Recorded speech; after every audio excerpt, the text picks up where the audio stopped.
ফকিন্নির বাচ্চার কাছে 50 কোটি টাকা আসলো কিভাবে? উনি প্রথমে আপোষনামা নিয়ে আসে আমাদের কাছে। যখন দেখে যে ওনার বিরুদ্ধে আমার কাছে সব প্রমাণ আছে, তখন উনি আপোষনামা, আমি ওনার বিরুদ্ধে একটা ধর্ষণ চেষ্টার মামলা লিখেছি, তার প্রমাণও আমাদের কাছে আছে। তখন উনি আপোষনামা নিয়ে আসে। আপোষনামা সাইন করি নেই, এটা অনেকের প্রশ্ন, কেন তাহারিমা আপোষনামায় সাইন করলো না? ওই আপোষনামায় কি লেখা ছিল আপনারা আদৌ জানেন? ওই আপোষনামায় লেখা ছিল আমি ওকে কিডন্যাপ করছি, কিডন্যাপ করে গাজীপুরে নিয়ে আসছি, মারধর করছি, এমনকি ওর বাইক এবং মোবাইল ফোন সব কিছু ছিনাই নিয়ে ওকে, মানে টাকা পয়সা নিয়ে, কত টাকা লিখছে, 50,000 টাকা, 50,000 টাকা নিয়ে ওকে ছেড়ে দিছি। কিন্তু ওই মিডিয়াতে এসে বসে ওর থেকে 50 কোটি টাকা নিছি। ওই ফকিন্নির বাচ্চার কাছে 50 কোটি টাকা আসলো কিভাবে? ফকিন্নির বাচ্চা 50 কোটি টাকা, ওর অফিসার, বাংলাদেশ প্রতিদিনের অফিসারের কাছে 50 কোটি টাকা আছে, গুনতে পারবে 50 কোটি টাকা ও যে আমাকে 50 কোটি দিবে? তারপর এই মামলায় আমাকে যখন আপোষনামায় এত কিছু লেখা, তখন আমি বসি আপনারা যা যা লিখছেন তার একটাও আমি করি নাই, আমি আপোষনামায় কেন সাইন করব? ওখানে আমার সাথে আরো 3 জন, এই মামলার আসামি হচ্ছে মোট 4 জন। তার নাম্বার 1 নাম্বার বিবাদী আমি, প্রধান আসামি আমি, আমাকে বানানো হয়েছে।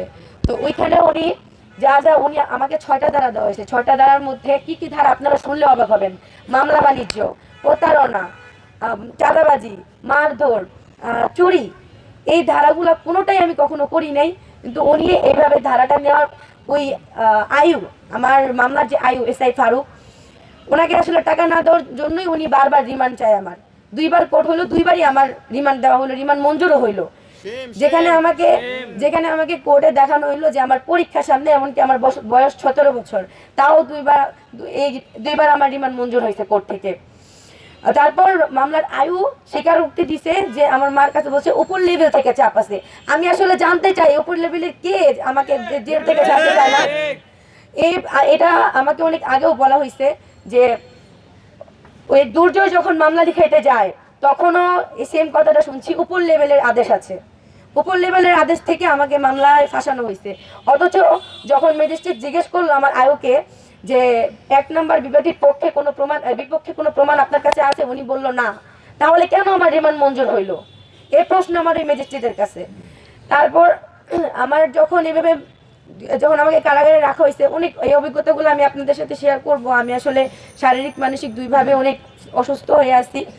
আমি আসলে এটাই বলবো যে আপনারা যদি ভিডিওগুলো একটু খেয়াল করেন, যে প্রমাণগুলো আমি ছাড়ছি নেটে, ও যদি, আচ্ছা আপনাদের কাছে আমার একটা প্রশ্ন, আপনারা তো এখানে সবাই সাংবাদিক, আপনারা ঢাকার সাংবাদিক, আপনারা যখন গাজীপুরে যাবেন অবশ্যই আপনারা অফিসকে ইনফর্ম করবেন। তাহলে ও যদি আসলে নিউজের কথা বলে, আমি যদি ওকে নিউজের কথা বলে গাজীপুর নিয়ে যাই, ও কেন ওর অফিসকে ইনফর্ম করলো না?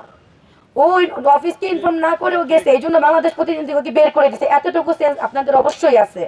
তারপর ও কালবেলায় অ্যাটেন্ড করছে, কালবেলায় হয়তো কালকে ওকে কালবেলা থেকেও বের করে দেওয়া হয়েছে, আমি শিওর না, কিন্তু হয়তো বা এটা হইতে পারে। ও আমাকে যেভাবে প্রেজেন্ট করছে লাইভে আইসা, যে আমি ওর থেকে যেভাবে টাকা নিচ্ছি, মারধর করছি, টর্চার ছিল, এই সেই অনেক কিছু। যাই হোক, আমি এতটুকু বলবো, শুধু জামিন দিলেই হবে না, আমি আছি, মাহাদি ভাই আছে, আমাদেরকে এই মামলা থেকে পুরোপুরি নিষ্পত্তি দিতে হবে। কারণ আমরা এই মামলায় আর থাকতে চাচ্ছি না, মামলাগুলো তাড়াতাড়ি শেষ হয়ে যাক, এতটুকু মানে অনুরোধ আপনাদের কাছে, যাতে আমাদের এই মামলা থেকে তাড়াতাড়ি বের করে দেয়।